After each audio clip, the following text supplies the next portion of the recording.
So finally নির্বাচনী প্রচারণা আজকে থেকে শেষ হয়ে গিয়েছে। আমাদের একটু শান্তি মিলবে এখন আপাতত কয়েকদিন।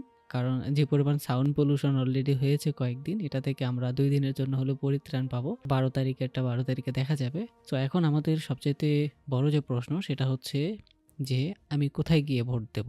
অর্থাৎ আমার ভোটের যে কেন্দ্রটা কোথায় হবে? কারণ আমরা কিন্তু মেক্সিমাম জেন জি আমরা ১ম ভোট দিচ্ছি। সো আমরা কিন্তু জানি না যে কোথায় ভোট দেব। বাট যারা দুষ্টু আছে তারা কিন্তু অলরেডি বারবার ভোট দিয়েছে। গত ৩ টার্মেও তারা ভোট দিয়েছে। লীগের হয়ে কিছু হচ্ছে uh you know what I mean?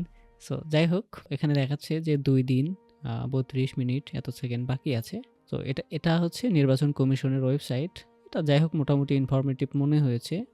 Up to date আছে। সবকিছুই আপ টু ডেট দেয়া আছে। তো এখানে গেলে আপনারা চাইলে সমস্ত ধরনের ইনফরমেশন দেখতে পারবেন, যে এখানে দেয়া আছে যে ১৩তম অর্থাৎ ত্রয়োদশ ন্যাশনাল ইলেকশন আরকি। তারপর হচ্ছে ভোটার কত হবে? ভোটার হচ্ছে প্রায় ১৩ কোটি, ১২.৭৭ কোটি। তারপর হচ্ছে পোলিং স্টেশন বা ভোট কেন্দ্র যতগুলো হবে ৪২,৭৭৯টা। অ্যান্ড হচ্ছে political party ৬০, registered political party অর্থাৎ ৬০টা পার্টি থাকবে। বাট তার মধ্যে কিন্তু আমরা সর্বোচ্চ ১০টা বা ৫টা মতো জানি, এর বাইরে কিন্তু জানি না। তো যাই হোক, আমাদের উদ্দেশ্য সেটা না। আমাদের উদ্দেশ্য হচ্ছে যে আমরা কোথায় গিয়ে ভোট দেবো। সো আমরা কোথায় ক্লিক করতে পারি?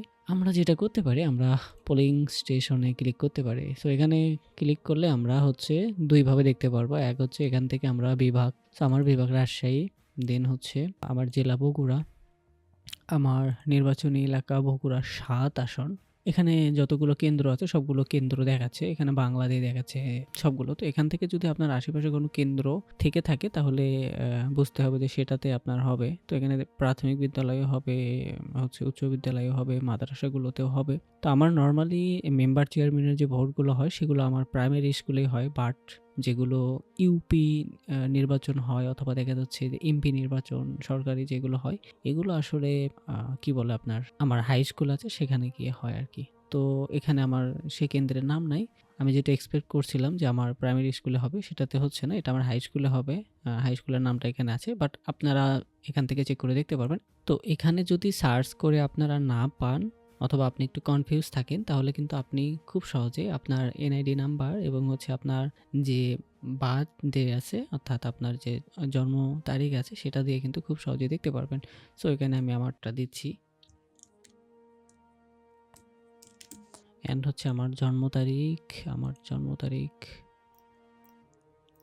ওকে, আমার জন্ম তারিখ দিয়ে আমি এখানে অনুসন্ধান করলাম। সো এখানে অনুসন্ধান করলে কিন্তু লোকেশন থেকে শুরু করে সবকিছু চলে আসবে। হ্যাঁ, কোথায় লোকেশন দেয়া আছে আমার এখানে দেখাচ্ছে যে আমার ভোটার নম্বর এত, আমার ক্রমিক নম্বর এত, লিঙ্গ পুরুষ, কেন্দ্রের নাম কাগুইল করুণা কান্ত উচ্চ বিদ্যালয়। সো এভাবে কিন্তু আমি খুব সহজে পেয়ে গেলাম। এখন আপনি চাইলে এইটুকু জাস্ট আপনার একটা খাতায় লিখে নিয়ে গেলেও আপনার আর হচ্ছে ওখানে গিয়ে খুঁজতে হবে না। আপনি পেয়ে যাবেন নিজের মতো করে, অথবা আপনি সেখানে গেলে একটু লেট হবে। এটা ছাড়া কিন্তু আপনি ভোট দিতে পারবেন না। সো আপনার কাছে অবশ্যই ভোটার স্লিপ থাকতে হবে বা ভোটার নাম্বার থাকতে হবে, কর্মী নাম্বার, এবং সাথে, সাথে যে আনুষঙ্গিক জিনিসগুলো প্রয়োজন আপনি চাইলে এনআইডি কার্ডটা নিয়ে যেতে পারেন। কারণ এনআইডি কার্ডে যে ইনফরমেশনগুলো আছে সেগুলো দিয়ে চেক করে হচ্ছে আপনার এই ডিটেইলসগুলো দিবে। সো সেটা অবশ্যই আপনাকে নিয়ে যেতে হবে।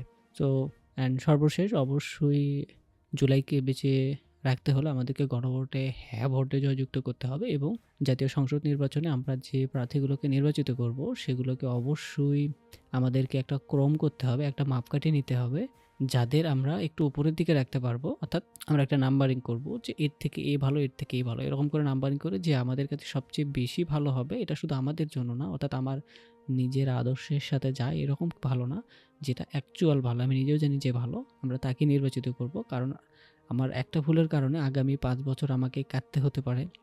দেন আবারও কিছু আমাদের ছাত্র জনতা মারা যেতে পারে। আবার আমাদের এরকম একটা ভোটের অধিকার ফিরিয়ে আনার জন্য।